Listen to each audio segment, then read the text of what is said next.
ایک آیت میں اللہ فرماتے ہیں کہ اگر تمہارا کوئی عمل سنت کے خلاف ہوگا فَجَعَلْنَاهُ هَبَاءً مَنْثُورًا، ہم اسے یعنی ریت کے ذرات کی طرح ہوا میں اڑا دیں گے، تحلیل کر دیں گے، اس پہ کوئی اجر ایوارڈ اور ریوارڈ نہیں ملے گا۔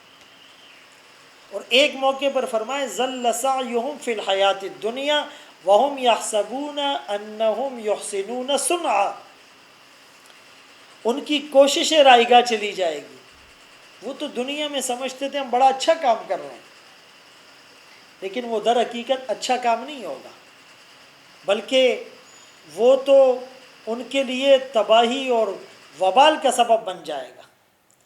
اسی لیے یہ جو سنت اور بدعت کا فرق ہے اس کو بہت غور سے دیکھا جائے، اور ایک ہے اتباع، ایک ہے ابتداء۔ اتباع کہتے ہیں پیچھے چلنا، کسی کو فالو کرنا، اور ابتداء کہتے ہیں دین میں اپنی طرف سے نئی بات اور نیا اضافہ کرنا۔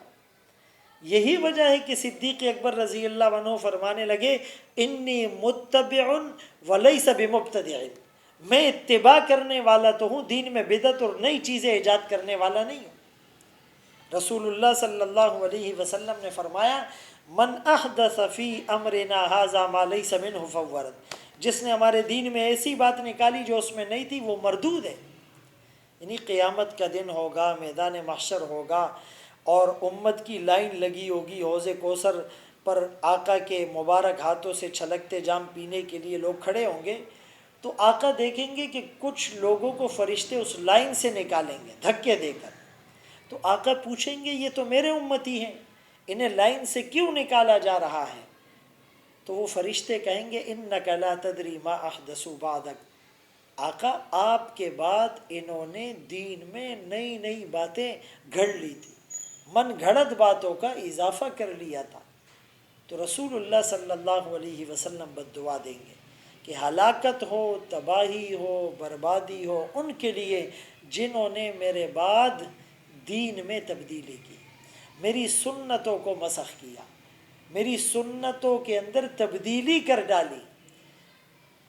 تو اتنی ساری نمازیں، اتنے سارے روزے، اتنی زکوٰتیں، اتنی تبلیغ، اتنا جہاد، اتنے صدقے، اتنی خیرات، اتنے حج، اتنے عمرے، اتنی بھلائیاں، اتنی نیکیاں، لیکن صرف اس میں نیت کا فتور آ گیا، آپ نے سنت سے ہٹ کر اس کو کیا، تو آپ کو اس پر کوئی اجر نہیں ملے گا، بلکہ آپ کی اس پر پکڑ ہوگی۔ تو اسی لیے یہ اس آیت کے بھی خلاف ہے۔ یعنی اگر آپ دین میں، اچھا بعض لوگ کہتے ہیں کہ جی یہ جو ہم ٹرین میں سفر کرتے ہیں، جہازوں میں سفر کرتے ہیں، گاڑیوں میں سفر کرتے ہیں، ایئر کنڈیشن لگاتے ہیں، تو یہ چیزیں بھی تو پہلے نہیں تھی، یہ بھی تو ابھی ہم یوز کرتے ہیں۔ تو یاد رہے بدعت اس کو کہتے ہیں کہ کسی چیز کو آپ ثواب سمجھ کر، نیکی سمجھ کر اور عبادت سمجھ کر کریں، یہ بدعت ہے اور گناہ ہے۔ اگر ایک چیز کو آپ ثواب سمجھ کے نہیں کر رہے ہیں تو نو ایشو۔ اب جہاز میں کوئی سفر کرتا ہے ثواب نہیں سمجھتا، ٹرین میں کوئی سفر کرتا ہے اس کو ثواب نہیں سمجھتا، گھر میں اے سی لگاتا ہے اس کو ثواب نہیں سمجھتا۔ مسئلہ خراب وہاں سے ہوتا ہے کہ آپ کسی کام کو کریں اور ثواب سمجھ کر کریں، اور اس پہ لیبل دین کا لگا دیں، اور اس پہ مہر آپ سنت کی لگا لیں، یہ غلط ہے۔ تو انسٹرومنٹ اور آلات سے فائدہ اٹھانا جائز ہے، لیکن دین کے معاملے میں کسی چیز کو دین بنا کر پیش کرنا جس کی شریعت میں کوئی اصل نہ ہو، یہ چیز غلط ہے اور یہ گمراہی کی طرف لے جاتی ہے۔ شر الامور محدثاتها، سب سے برا کام دین میں نت نئی باتوں کا اضافہ کرنا۔ اور پھر بعض بدعت ایسی ہوتی ہے جو آدمی کو فاسق بنا دیتی ہے، بعض بدعت ایسی ہوتی ہے جو آپ کو کفر تک لے جاتی ہے۔ اب آپ بتائیں شب برات میں ساری دنیا قبرستان جا رہی ہے، اور وہاں لائٹنگ ہو رہی ہے، اور وہاں چراغا ہو رہا ہے، اور وہاں میلہ لگا ہوا ہے۔ قبرستان جانے کا حکم تو اس لیے تھا کہ تمہیں قبر کو دیکھ کر آخرت یاد آئے، تمہیں موت یاد آئے۔ جب وہاں پر لائٹنگ، چراغا، میلے ہوں گے تو آپ کو تو موت یاد نہیں آئے گی۔ ایون کہ عورتیں بھی وہاں چلی جاتی ہیں، بے پردہ چلی جاتی ہیں۔ رسول اللہ صلی اللہ علیہ وسلم زندگی میں ایک بار شب برات میں جنت البقیع گئے، لیکن اکیلے گئے، صحابہ کو ترغیب نہیں دی، اور پھر وہاں جا کر وہاں کوئی رش ازدحام اور بھیڑ نہیں تھی، اور پھر آپ نے وہاں جا کر عبادت اور دعائیں مانگی، اس کے بعد آپ نہیں گئے، اور صحابہ کو آپ نے نہیں بھیجا، ازواج مطہرات اور صحابیات نہیں گئی۔ اسی طرح شب برات جو عبادت کی رات تھی، برات جہنم سے جس میں برات ملنی تھی، ہم اس میں آتش بازی اور پٹاخے اور لائٹنگ میں پڑ جاتے ہیں۔ تو ایک تو اسراف ہو رہا ہے، وقت ضائع ہو رہا ہے، اور پھر آپ لوگوں کی عبادت میں ڈسٹربنس پیدا کر رہے ہیں، یعنی مسجدوں میں عبادت اور بیان ہو رہا ہے اور باہر چراغا اور پٹاخے اور آتش بازی ہو رہی ہے، تو یہ تو جیسے کافر مسلمانوں کو ڈسٹرب کرتے تھے کہ ان کی نماز میں خلل آئے، ہمیں بھی ڈسٹرب کیا جا رہا ہے۔ اسی طرح یہ جو مختلف جلوس نکلتے ہیں، مثال کے طور پر آقا کی ولادت پر ہر مسلمان کو خوشی ہوتی ہے، وہ کون سا بڑا بدبخت ہوگا جس کو آقا کی ولادت پر خوشی نہ ہو، لیکن اس خوشی میں ایسے کام کرنا جس کا شریعت سے دور دور تک واسطہ نہیں، جو تعلیمات نبوی کے 100% خلاف ہے۔ شیطان نے ہمیں ان کاموں میں الجھا کر عبادت سے پیچھے کر دیا۔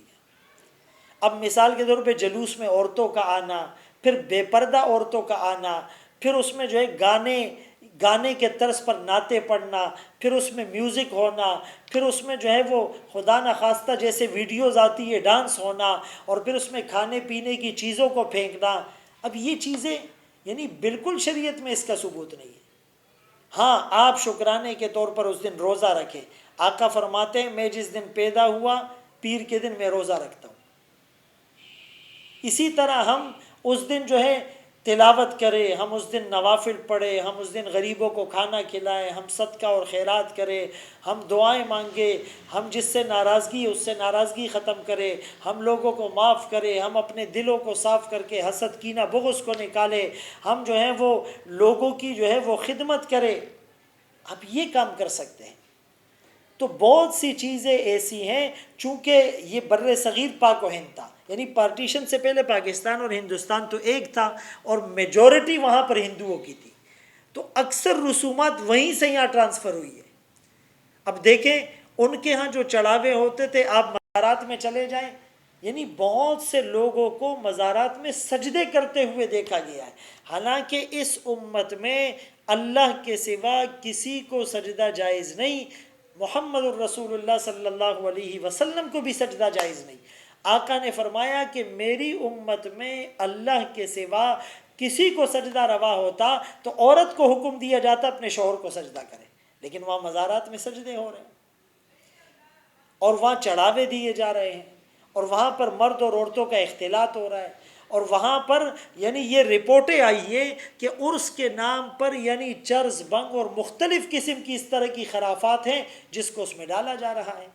تو اسی لیے اگر ہم سنت اور بدعت کی تعریف کو سمجھ لیں گے اور ہم اس کے مطابق عمل کریں گے تو ہمارا تھوڑا عمل بھی ہماری نجات کا ذریعہ بن جائے گا، اور خدا نخواستہ اگر ہم سیکھ کر نہیں کریں گے، مسائل کا ہمیں ادراک نہ ہوگا، تو پھر بہت ساری نیکیاں بھی ہماری ضائع ہو جائے گی۔ اسی لیے قرآن کریم کی اس آیت کو اگر ہم سمجھ جائیں کہ ہم نے تمہارے لیے تمہارے دین کو مکمل کر دیا، اب اس میں عقل نہیں چلنی ہے، نقل چلنی ہے۔